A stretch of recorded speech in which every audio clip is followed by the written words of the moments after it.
this entire thing that we have planned. And today we are joined by Mr. Ameer Keshavjee, who is a very seasoned individual who knows the nitty-gritties of all these scholarship opportunities out there and how students can maximize those opportunities. So I would, the way that we want to have this webinar organized is that, we have muted all the participants, but you can always write your questions, whatever that you may have, in the dialog box, message box down, and we can put it up to Mr. Ameer, and he can have those questions answered. So I would like now to have open up the floor and invite Mr. Ameer Keshavjee to introduce himself and start today's discussion. So welcome everybody. Thank you very much, Khurram.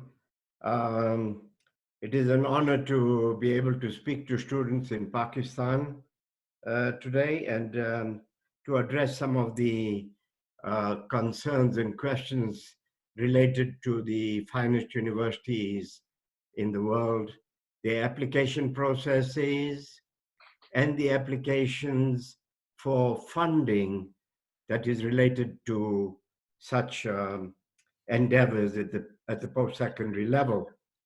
Now, I've sent you, Khurram, I've sent you a plan of action, and I hope you got that on the screen for the students. Sure, let me pull them up on the screen. And you want to start with plan of action? Yes, I think we'll start a plan of action. But, I'll just say a few things, is that in your questioning, we're today addressing, Khurram, if I am not mistaken, that students in Pakistan want to apply to universities outside Pakistan. Is that correct? Well, I think many students aspire to apply outside Pakistan. And yes, that is an angle that we need to speak about and give more orientation to. So absolutely, Yes. I think, yeah. No, wonderful. Well, we touch on your local universities. I mean, the plan of action, most of the plan of action that I have here for Ivy League schools applies to any post-secondary institution in any country in the world. For instance, you have to finish your high school matriculation, be ready for admission into any university, either in Pakistan or in neighboring countries, or in Western Europe, or in the United States. These are basic points. But there are some additions and diversions regarding applications to North American schools. I'll say particularly the United States schools. Canada doesn't require some of the things that the United States schools require. Your country, Pakistan, probably, I'm just guessing because I went to speak in India some time ago, the Jamaat in India, and they don't have basic requirements for admission to post-secondary institutions in their own country. They only require a valid matriculation certificate. And I am just surmising that such is the case with Pakistan as well. For students in Pakistan desiring and wishing to get admission into post-secondary institutions in your country. Well, I'll start with this plan of action is prepare a powerful resume. That goes for all universities all over the world. And preparing powerful resume takes a bit of thinking and a bit of effort. What is the basic document that you need for the preparation of a resume? Am I speaking to only high school students, Khurram? Well, there are different profiles of students out here, but most of them are the ones who aim to apply to universities abroad. So we're speaking to the right target audience. All right, okay, because at a lower level of school, which is called middle school year, the grade standard, you go to standard 10, isn't it, the matriculation? Right. Here we go to grade 12, and we are at grade schools. from grade 1 to grade 12. So there is a preparatory document that I always talk about, and it's called portfolio building. And that is a discussion for the group or constituency of students that are lower than the matriculation, that are 3 years prior to writing the matriculation exam. So you're talking about standard 7, standard 8, and standard 9 of the British system or your system. In any case, the preparation of a resume is very simple, but it has to be well done because it is the entry document for your admission into university. And also when you apply for scholarships and funding, it also becomes a very important document because here on a resume, at a glance, the reader knows who you are, where you are, and where you wish to go. And this document has to be very finely compiled. And it embodies a career objective of your life and the ultimate goals you wish to achieve. And you've got to keep the format very simple and very readable. And in my opinion, a resume over 2 pages is most times not even read. A resume has to be very sharp, very crisp, very powerful, but should not exceed 2 pages, particularly at the high school level. Why should a resume exceed 2 pages unless a student is at a private school and is involved in too many extracurricular and post-secondary secondary activities? So this resume has to be extremely well thought out, no borders, no italics, no fancy lettering. Keep it very, very simple and very crisp. Now, Kurum, I will send you, if you so desire, for your students, a sample resume of a student some years ago who had an interview at 2 or 3 of the Ivy League universities in the United States. And the interviewer told this Ismaili student, the very beautiful, very crisp, very powerful resume. Very simple, it's very simple. If you need a sample, I'll send that to you, Kurun. Would be great, please do. Thank you. Yeah, you can distribute that, I'll send that to you. Now, in the next step in this process of applications to admissions to any of the universities is we've got to maintain very high marks. Now, in Canada and in the United States, to get into the finest universities, there are only 8 Ivy League universities, and then there are 100 what they call the second tier universities, which are in many cases just as expensive, but not the top tier. The top are the Ivy League 8 schools. After that, the 100, very close in quality, very close in their age and maturity of the university, very close in their faculty, very strong in faculty, but they also require very, very similar processes and application methods. Now here the marks have to be at least 90%, and I'm sure the same goes for the universities in Pakistan, that the application process or the application rate must be highly competitive, because I don't think you have too many post-secondary institutions catering for a very, very large population. So I'm thinking that 90% would be a minimum mark average at the high school completion level, at the matriculation level. Ensure that you have scores in the 5 core subjects. And the 5 core subjects are English, math, chemistry, biology, and physics. Now, some students ask me, what have those 5 core subjects to do with a law degree, for instance? Why would I have chemistry, biology, and physics for law? Now, you know, this actually is a passport.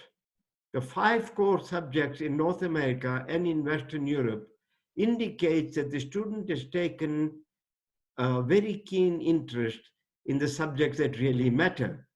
Now, whether we go into science and technology, life itself is scientific. The application processes in the universities have a degree of science. And it may surprise you that all interviews for medical schools, in my experience, when the students come back to me and tell me, is that the medical student interview harps a lot on physics. Now, what has physics got to do with medicine? You know, you tell me, I don't know. But yet, they discuss physics a lot in those medical interviews. And that is what I'm saying. Sorry, I've got a call coming in there, but I won't take that. Now, those 5 core subjects are very, very important for any school in Western Europe or North America. So keep that in mind, and I'm sure that having those 5 core subjects in Pakistan will also be very, very beneficial for you, for your Yeah. students. So, I mean, just a quick input here. I think we have many participants who want to ask questions to you, but I think what we intend to do is that you take your time and explain everything that you have till 8:30 p.m. and then we open up the floor for any questions that any participants may have. No problem, no problem. Thanks. Now, for North American universities, the United States particularly and only, they need the SAT tests. Now, if you're not going to, I think, Kuram, we can treat those aspiring to United States universities at another time so that we can cut our discussion and make it short and crisp. Would Sure. that be okay with you? Yes, yes, perfect. All right. So we leave the SATs out because SAT test, SAT 1 and SAT 2 are a high, um,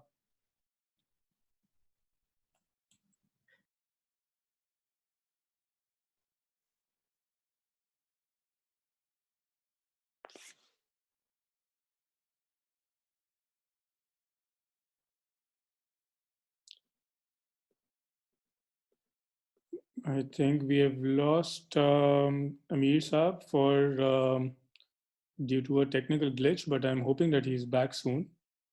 So in the meantime, I think if you guys have uh, any questions, and I think you guys can write in the chat box, message me privately, and we'll try and get the speaker back as soon as we can. Food banks, we have things, institution called the food bank where people go there when they don't have food and they are being distributed with food and they need volunteers to make ready-made packages of sugar and salt and oil and flour and all those things. So they require young boys and girls to come and help them because food bank doesn't have money to pay people to work there. So that is highly recognized voluntary service here in North America. And the other one is the seniors' homes, you know, where I don't know if you have seniors' homes in Pakistan where the seniors go and live there. They're separate, they leave their families, and the old people are left there to live their lives. So young boys and girls are asked to go and help them, to talk to them, to help them with things like reading to them or putting on television programs, putting on movies for them, and all those things. Now, those are highly recognized voluntary services, which are recognized by universities for admission on their admission application purpose. And also, when you go out for scholarships, this voluntary service, these services are very, very important. But along with these three, the Aga Khan Foundation World Partnership Walk, and I don't know if you have that in Pakistan, Khurram, do you have it there? I don't think so. Not sure about it. Not sure about it. No.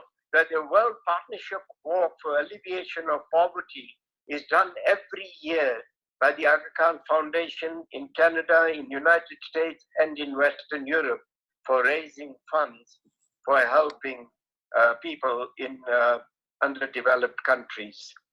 So that is a very important one. And the final one for voluntary service is Eyesight International. Now here at high schools, very often annually, they make a drive to collect people's old glasses, eyeglasses, and then they clean them, measure them, and then send them to places like India and other countries so that they can be reused. So this is a wonderful service that youths are doing here, and it is very highly recognized.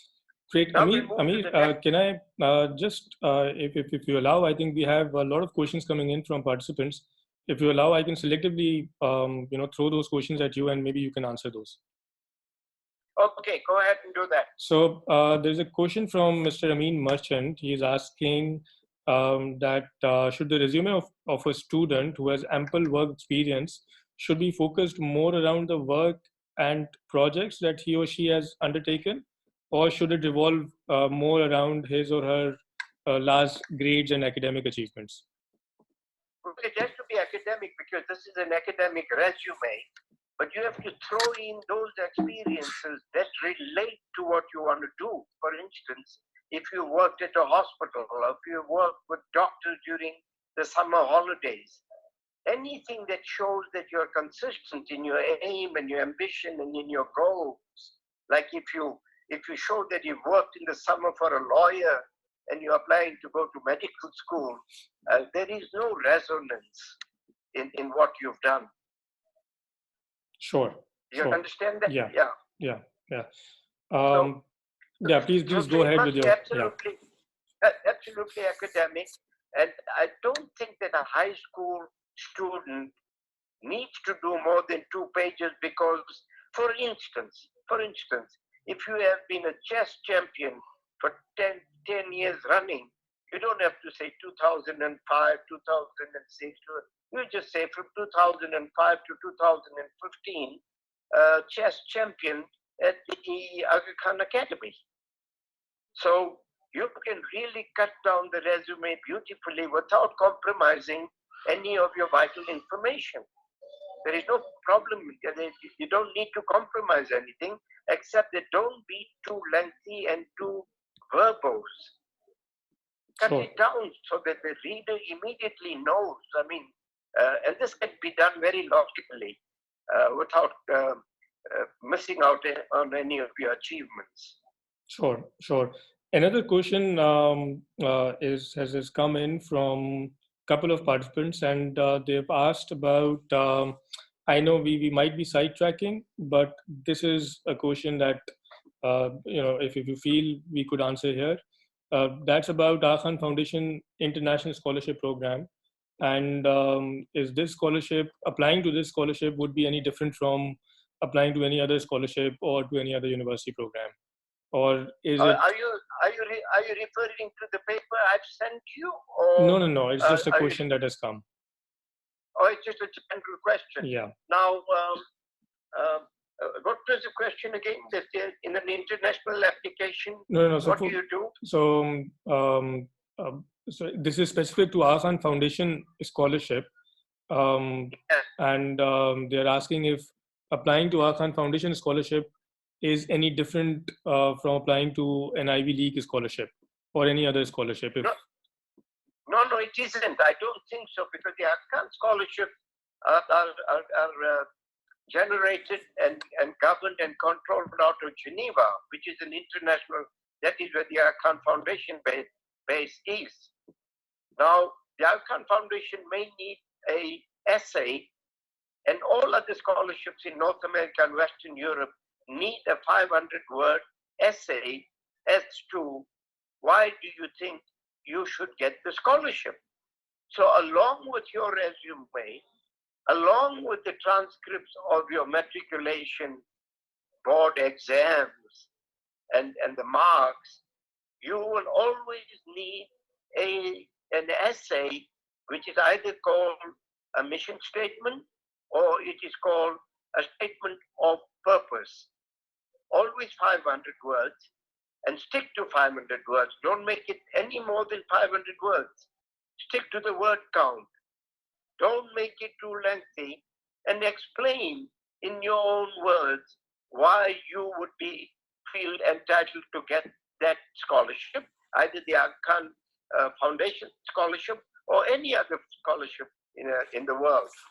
The United States, I mean, I have a book of names and addresses of 26,000 scholarship trust funds. And most of them, all of them, need a 500-word statement of purpose. So treat all applications for scholarships in the same diligent, very, very powerful way, and then show that your eligibility for that money has to receive top priority from the selections board. Sure. Thank you. That's a very comprehensive answer. Just continuing from this further, a lot of students are also asking about how to really demonstrate their achievements in their personal statement. So is there a method to it? Is there a template that they should follow when writing their personal statements? Well, I have written about 1,400 essays for students over the past 32 years. But all those essays have very personal information which I cannot part with. But I have written a few essays of my own completely and given thousands of copies all over the world to be used at Ivy League schools. And I can share one or two of those, my own personal essays, with you to give an idea of the language, the approach, the critical thinking that has to go into a statement of purpose or a mission statement. These are things that are very vital, because if you have to explain in 500 words, and admission applications in the United States at the Ivy Leagues require 2 essays of 500 words each, and they dictate the topic. They'll ask you a question and say that, 500 words, please address this topic. Now remember, at Harvard, there are 36,000 applications for 1,800 positions. So for every 20 people that apply, only one gets in. But this is not to say that it's impossible to get in, because, thousands of students have gotten in. And it's very simple to get in.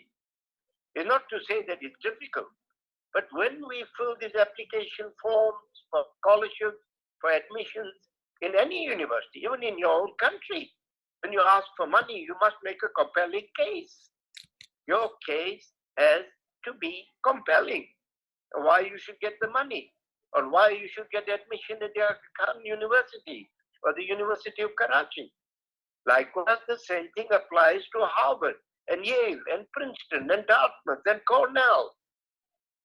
So the process, or rather the treatment for each one, has to be pretty diligent, pretty sharp, and we have to be on the ball on how we do this. So So just to take this further.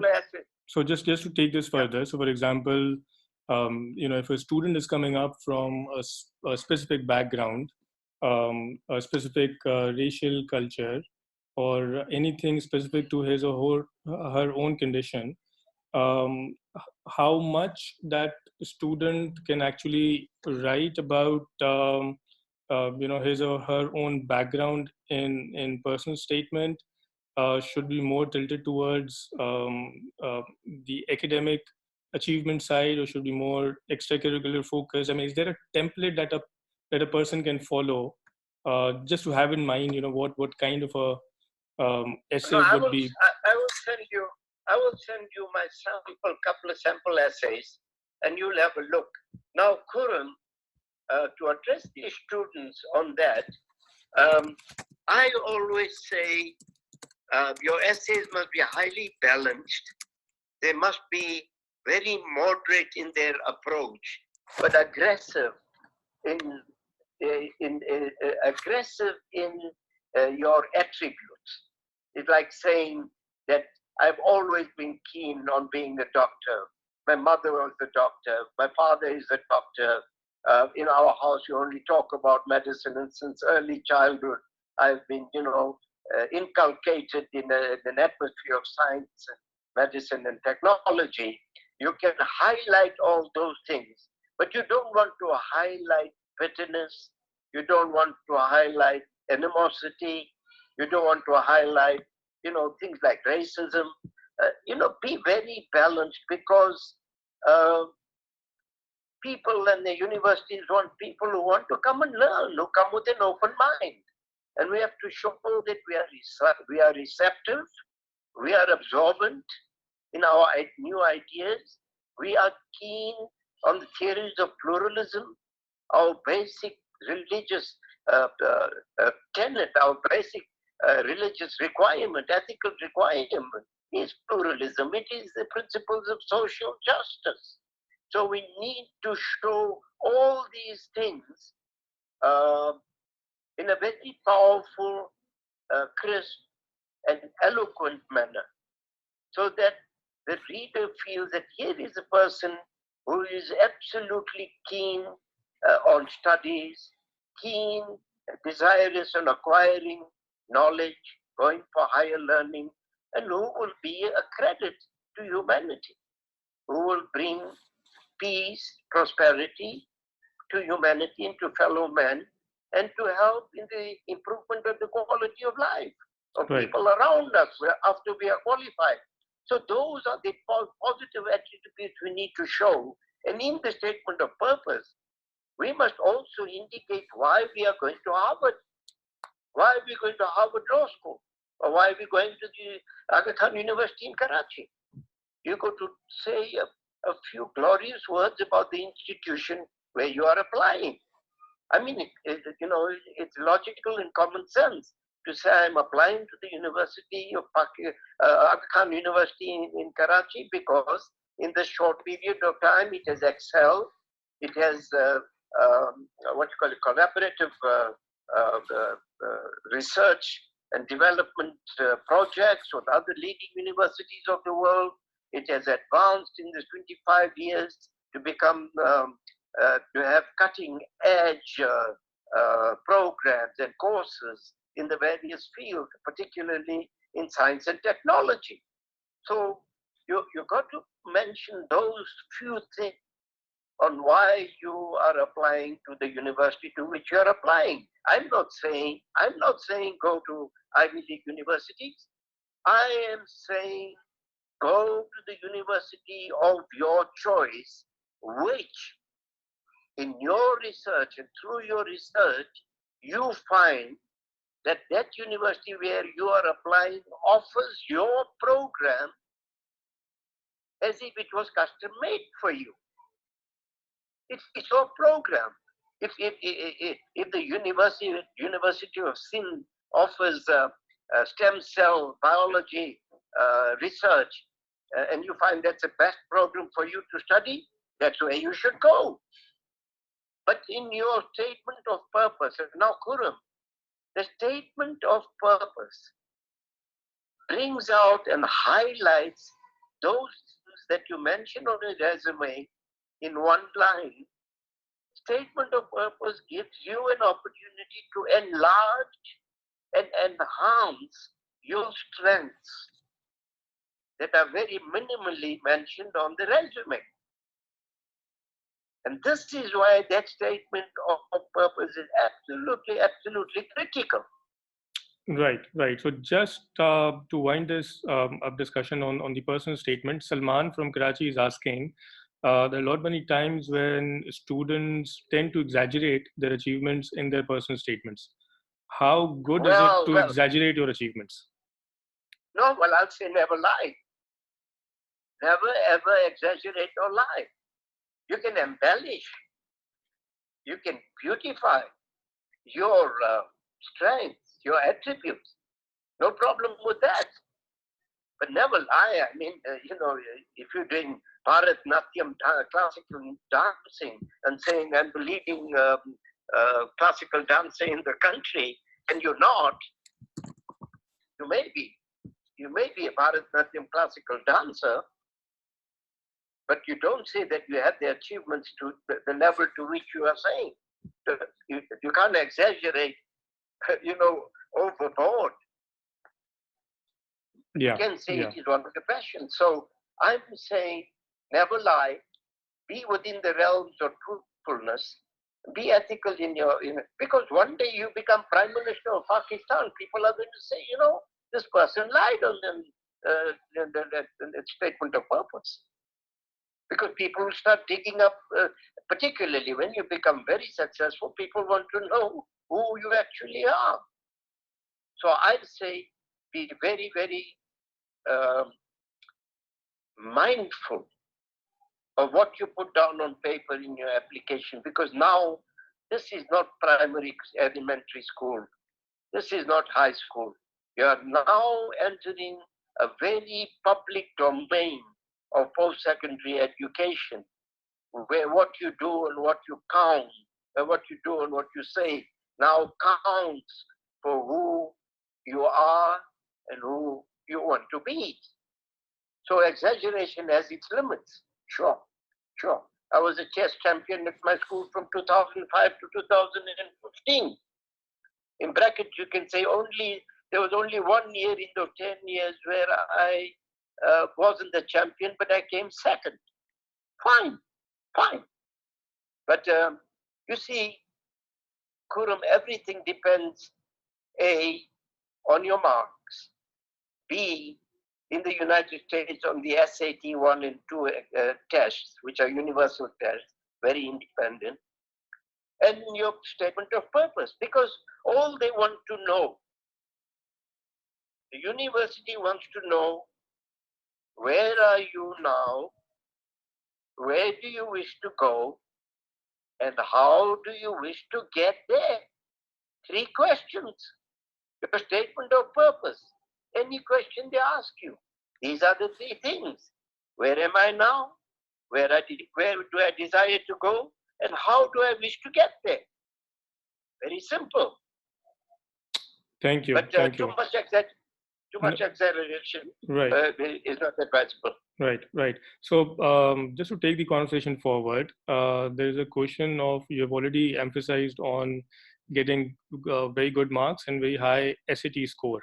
So yes, that's for United States, eh? That's for United States. So is it different from other geographies? Oh no, well, Europe doesn't need SAT 1, SAT 2. Canada doesn't need SAT 1, SAT 2. Sure.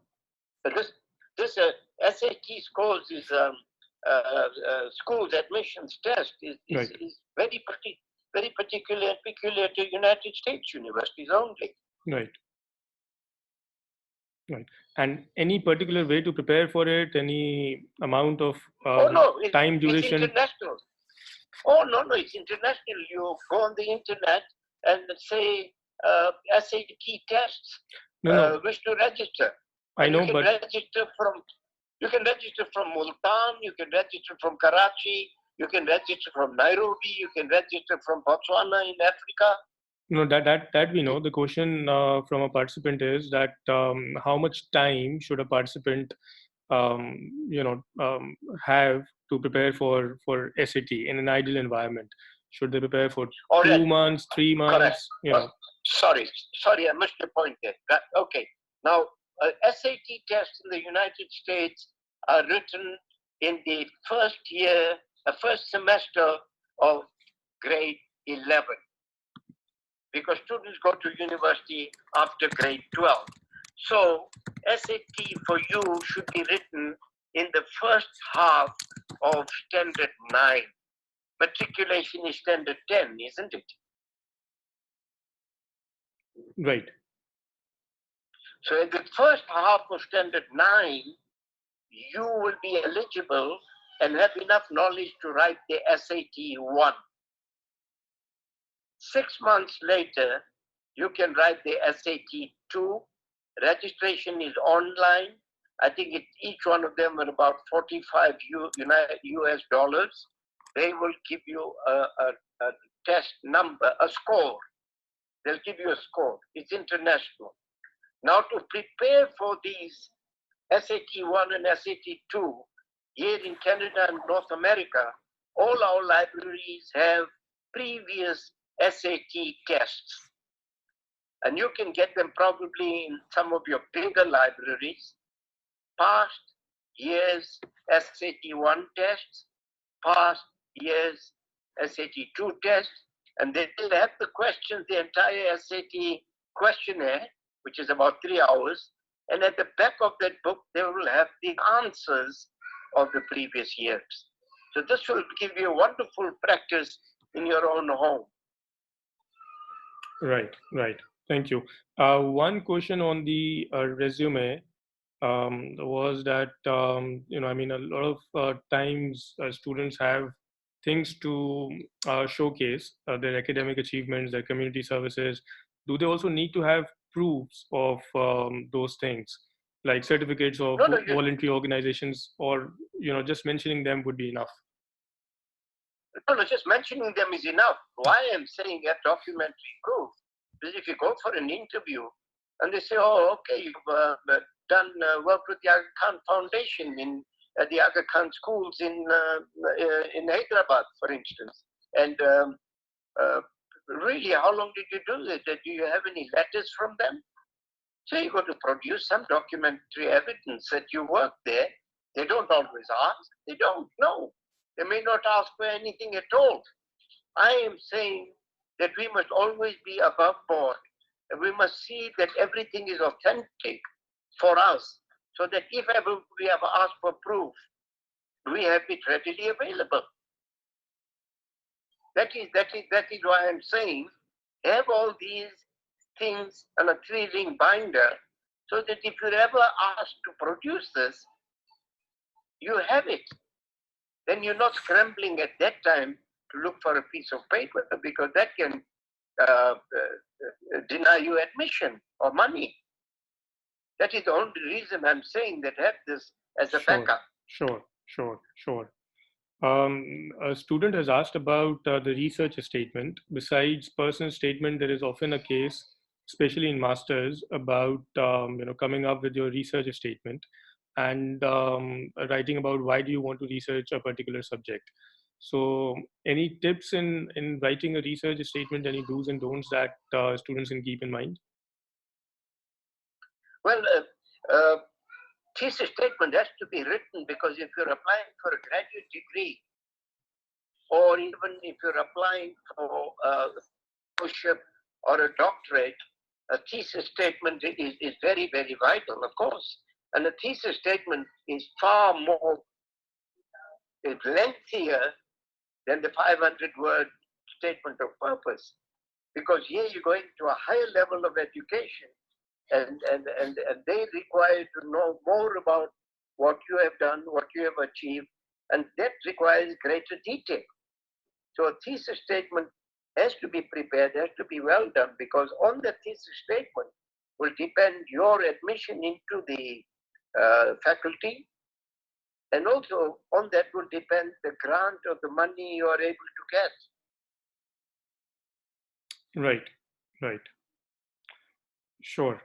So there are so many questions coming in, and I'm very glad that I think a lot of the students are asking whatever they have in their mind. This one question again on the personal statement is that when we are writing about the personal statement, should we focus both on our strengths and weaknesses, or maybe we can highlight our weaknesses and show it as an opportunity to improve ourselves further? But no, correct. I would say talk about your strengths, but talk about some of your weaknesses insofar as you can yourself suggest a remedy to improve those weaknesses simultaneously. For instance, if you say that, I did research with my mates and on a team, and I didn't listen to them, and I found that they were right, and that I should be more of a team player, and I've now learned to do that, and as a result of improvement in that area, I'm now, wherever I go and do research, I become the team leader. Something like that. Right. So talk of your weaknesses only if you can say that you have already improved on them or working on the improvement process, and that you're very successful in doing that. Right, right. So one last But thing. Some of the Yeah. Ivy League universities definitely ask you. If they don't ask you, don't highlight too much your weaknesses, but some universities ask you, would you like to discuss your strengths and your weaknesses on the statement of purpose? In which case, you have to do it. But where there is a level of voluntary decision in doing that, then be very cautious. Speak about your strengths and speak about the weaknesses which you had and which you made a lot of improvement and how you did that. Yes, absolutely. Thank you so much. So before we conclude this webinar, and I would just like to ask you, I mean, if you have a couple of or good motivation stories that you want to share with our students, the stories that you've seen in real life, getting Ivy League scholarships and permanently changing their lives for years to come. Do you have any inspirational stories that we can all benefit from? Well, Khurram, there are so many numerous stories, and all I'd say is that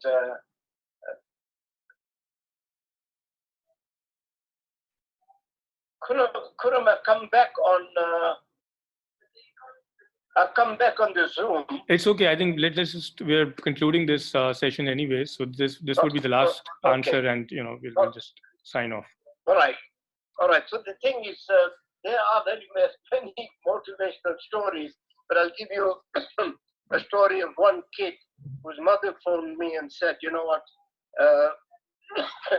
excuse me, that you're meeting other children, you're not meeting my son, and you have to meet him. I said, well, ask him to give me a call. And she said, no, he's not going to call you because he's not interested. He's already a high school teacher. I said, well, if he doesn't call me, that means he's not passionate about doing anything further. She said, no, I am passionate. You got to call him, and you have to invite him to meet him. So I called him, and I knew him, and I called him and I said, I'd like to meet you over a cup of coffee. And he says, Uncle, I know that all you talk is about Ivy League schools and scholarships and all that. I'm not interested. I'm a high school teacher already, and I don't need any of that. So I said, look, come and meet me because, I've seen you as a young volunteer in Jamaat Khana. Now you've grown up. And, I see you, but we haven't met. I'd like to know what you're doing. That maybe I can learn something from you. So he came.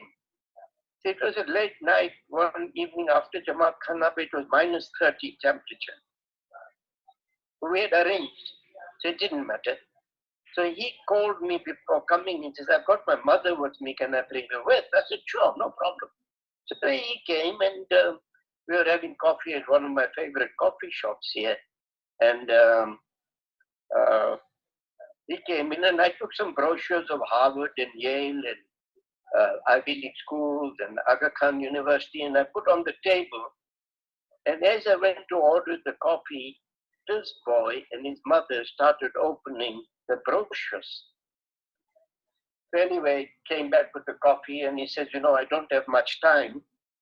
And he says, I don't have much time, and you better make it quick. I said, all right. So his mother asked me about Harvard, how you get in. So be respectful to his mother, he sat and he listened, and I explained to her. And he then took brochures, and we went to the car, going the car before you drive, you see. So he went to heat up his car, and I went to heat up my car. And as I was heating up my car, he knocks on my window, and he says he wants to talk to me.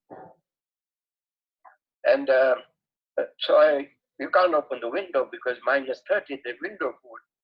I opened the door and I asked him, "What's the problem?" "Oh," he said, "No problem, but I have to meet you." "Will you meet me again?" I said, "Sure, I'll meet you." So he phoned me the next day. He said, "I'm coming alone and I want to meet you." So we meet, and he tells me, there's something that about what we spoke about, and I want to apply to Harvard. Oh, I said, "Sure, go ahead, apply." He said, will you help me in the process?" I said, "Sure." So 2, 3 days, 4 days later, he came and he brought the entire application with the statement of purpose. So when I read the statement of purpose that he wrote, I said, "This is not going to cut it." I said, "You've got the first degree and you're a teacher, but the second degree, there are 700 applicants for 70 students. So for every 10 students, only one gets in." This said, "He said, how do you mean?" He says, "I'm an English teacher. How do you? This is not going to work." I said, "Look, you're not impressing me. And I'm just an ordinary man. How are you going to impress the selections board at one of these?" So he says, "All right. Everything else is okay." I said, "Your statement of purpose is not strong enough." So he said, "All right, I'll rewrite it." So a few days later, he phoned me. He said, "I've rewritten it. Can we meet?" I said, "Sure." We meet again. I read it and I said, "Quite a lot of change. Not balanced. You got too much of past baggage. You're talking about racism and all that. Not going to work." He says, "I got news for you. I didn't write this. My professor at the university helped me to write it. Where I was, my alma mater, university." And I said, "No good." So he says, "Look, uncle, if you're so smart, why don't you write it?" So I said, "All right, you got time?" He said, "I got all the time in the world." I said, "Give me paper and pen and give me about half an hour and I write it right here for you." So I wrote the essay for him based on his statement of purpose, absolutely based. All the facts he had in there. Alhamdulillah, I turned those around and rewrote that statement of purpose to him. And he read it. He said, "Gee, this reads very well." He said, "Is that me?" I said, "Exactly what you've written on your statement of purpose. Every fact is taken in." Anyway, he goes away and I told him, I said, "Send me a copy of a typed one because this is handwritten." And I just tried to keep it on my file. He did. He sent it to me. And 6 or 7, a few weeks later, I was in the Jamakhana, and he comes in there in Jamakhana, and he comes to me and says, "I want to tell you something, uncle, but I'd rather you stand or you want to sit." I said, "No, I want to stand, and you tell me. You know something? You got into Harvard." He says, "How did you know?" "I just got a phone call an hour ago." I said, "Because you had passion. You had your passion to go there. And when you put everything you had into the game, you won." And he went to Harvard, did a master's in education, very leading educationist today in Canada. So students don't believe that, there are 2 or 3 things about this Quran. Students don't believe that they have the ability and the capacity to fly high. They don't believe it. We need to tell them, "Hey man, you're great. You're great. You're going to make it. Just aim high and we will hold your hand and we will work with you." That's all you need to tell them. Once they are inspired, once they are motivated, we do the journey together. And people that I've met over the past 32 years, you know, have done very, very well through their own naseeb, their own kismet, their own hard work. And they were driven to do well. So the moment you have that drive and that passion, the journey is 99% complete. This is what you need to have. Great. Thank you so much for this, lovely message at the end. I think that's a very appropriate ending to today's conversation. If we have the passion and the commitment and drive, then anyone can aim to achieve anything that they want. So thank you so much, sir. Thank you everyone for sending your questions in. And we've got a lot of questions coming in for letter of recommendation and interview preparation tips. But I think what we can subsequently do, we can have a subsequent webinar on these topics, how to write, letter of recommendation, or what are the key interview tips. I haven't really touched upon that subject in today's discussion, but maybe whenever it is convenient for you, we can get together again and have another webinar on these subjects. Well, also with this plan of action, I've sent you a page on how to write a resume and how to write a statement of purpose. But we can discuss it. Absolutely. We can discuss it again. Great. So thank you so much, everyone. Thank you so much, sir. Thank you for your time and speaking to our kids, and hopefully it is of help. All the students out there, don't forget to subscribe to akeb.substack.com. We really funnel out all the relevant information that is of use to you. So hopefully we'll keep sending those information to you out, and make sure that you receive timely updates about anything related to careers. Thank you so much again. My pleasure. Alhamdulillah. All the best, Kuram. Take care. Thank you. Take care, everyone. Wallah Ali Madad.